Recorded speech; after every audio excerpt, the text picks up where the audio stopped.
barangay. Walang mangyari. Mura lang abutin namin. Putang ina kasi nyo eh. Sinabihan na kasi nga umalis kayo dyan, hindi yan sa inyo.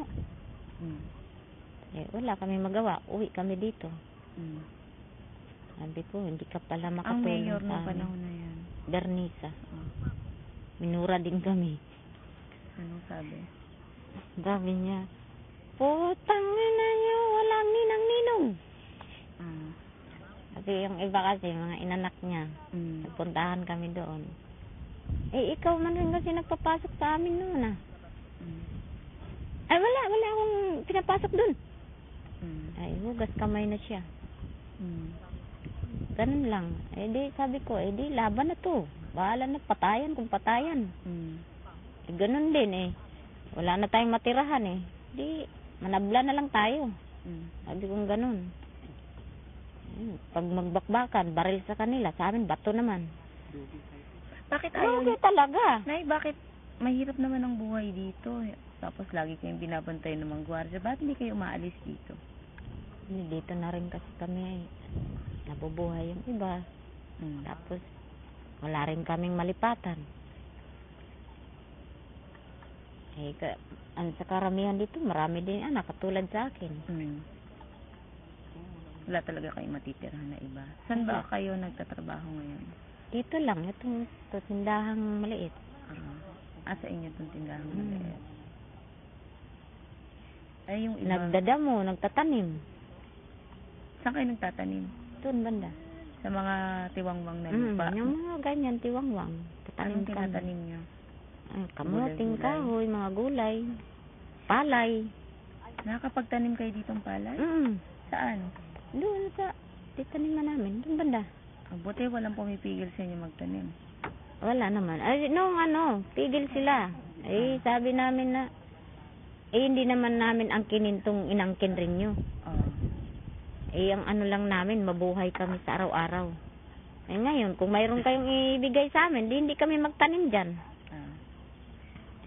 Kailan pa kayo nakatira dito? Matagal na rin ako dito mga 2000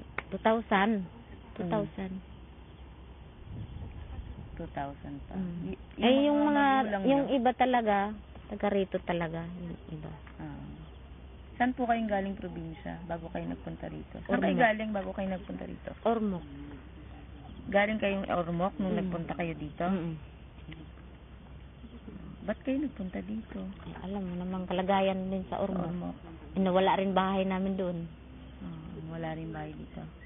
Nawala, nalimas sa Sa Baguio? Hindi, nung pag sa Ormoc. Maraming patay.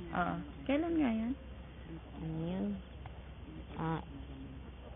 1986. Mahirap ang buhay sa Ormoc. Mahirap na kasi iba na rin yung doon. Ang asawa ko dito na destino sa Maynila.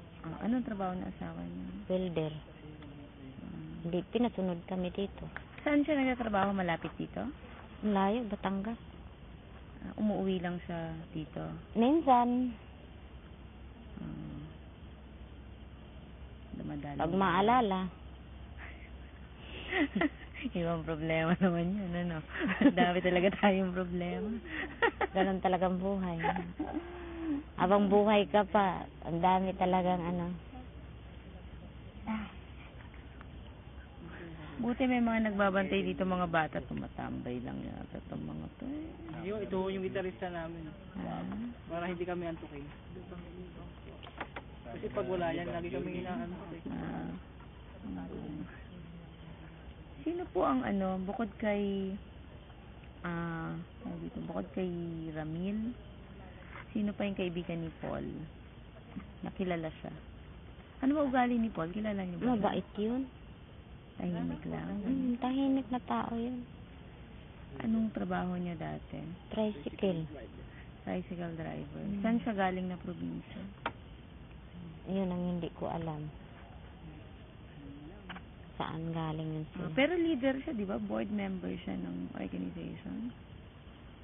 Sa tricycle? Hindi, dito sa inyo. Sa samahan. sabi ni nanay, board member daw yun. Dito sa loob? Oo. Mm. Kala ko Tahimik sa lang siya. tricycle. Tahimik yun na tao. Eh, anong nangyari sa kanya nung gabi? Ba't siya nadamay? Hindi yung Ba't siya gabi, nabaril? araw Nung yun. araw na yun. Araw yun. Bakit siya Alas 2. Bakit siya naparil? Kung tahimik lang siya. Siyempre, tulungan kami dito. Ah. Pag mayroong gulo, nagkakaisa kami. Kahit Ah. mga bato lang, tirador ang laban namin. Ah. Yung iba, mga itak. At lumabas siya para pumigil sa kaguluhan? Ganun ba yun?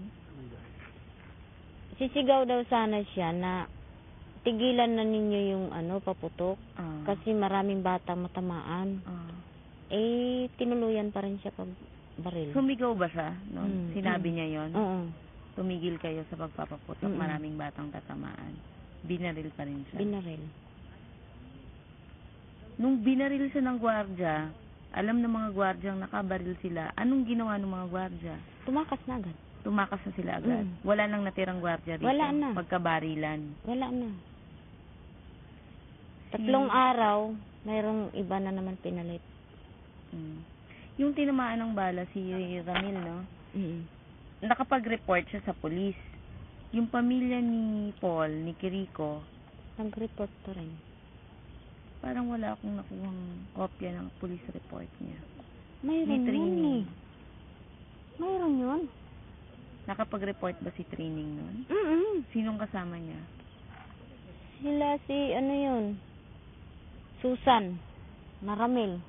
Yun ang kasama niya. Yung asawa ni Ramil.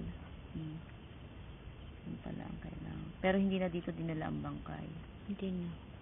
Kasi yun na, baka Hindi ba kayo natakot nung kabarilan dito? lalo kaming Tumapang. tumapang nung nabawasan kami. Yun ang sabi ko, laban na. Nabawasan na tayo. Ang ginawa nila, panakot lang ng panakot. Pag pumasok sila dito, biglaan, agad naman aalis. Tapos iba na naman ang papasukin. Nay, kung babayaran kayo, umalis kayo dito, sabi ni Villar. Payag kayo? Hindi. Bakit? Madali lang gastusin yung pera. Ayaw niyo lumipat. Kung mayroon ibigay sa amin, bakit hindi? Lalo ng Colina, ibigay yan sa amin. Malaking bahay sa Colina. Oo. Bakit naman tayo tatanggi doon, Doon naman tayo. Ha? Kahit sa garahe lang ng Colina. Pwede na, malalaki ba yung bahay sa Colina? Kung mayroon bang... sige, doon na kayo sa Colina. Lipat na kayo sa Colina. Ang pera, madali lang gastusin. Magkano lang ibibigay sa inyo siguro? Inalok na kami noon. Magkano inalok sa inyo noon? 15,000. 15,000? Anong taon yan? 2003. Sinong nag-alok sa inyo? Sinong Mga kausap gwardiya. niyo? Na ganun daw ang ibayad. Payag na raw kayo kasi bayaran kayo dyan. Dalhin ninyo mga kubo nyo. 15,000? Hindi kayo pumayag. Sa inyo na lang yan. Kung 20? Kahit na.